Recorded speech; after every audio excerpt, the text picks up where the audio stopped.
Hi అండి, అందరూ ఎలా ఉన్నారు? బాగున్నారా? మా ఇంట్లో ఇవాళ టమాటో ఆలు కర్రీ చాలా టేస్టీగా ఉంటుందండి. టమాటో ఆలు కర్రీ వేడి వేడి అన్నంలో మనం కలుపుకొని తింటే చాలా బాగుంటుంది. పిల్లలు ఎక్కువగా ఇష్టపడతారు బికాజ్ టమాటో ట్యాంగినెస్ వెళ్తుంది కనుక.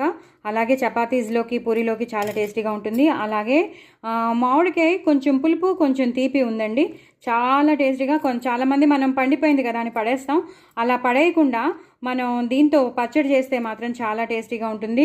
నేను దీన్ని కాంబో రెసిపీస్లో పంపిస్తాను. అలాగే దీని రెసిపీ కూడా టమాటో ఆలు కర్రీ అందరికీ వచ్చు, నేను పంపించమంటే పంపించేస్తాను, చెప్పడంలో ఏముందిలేండి. అలాగే అలాగే తోటకూర పెసరపప్పు చాలా టేస్టీగా ఉంటుంది. అందరం మనం చేసుకుంటూనే ఉంటాం, కానీ దీంట్లో మనం ఏ పులుపు వేయడానికి నిమ్మకాయ పిండకుండా, చింతపండు పిండకుండా జస్ట్ ఒరుగులు వేసి చేసిన పెసరపప్పు తోటకూర చాలా టేస్టీ అయిన పప్పు. అలాగే పచ్చడి, అలాగే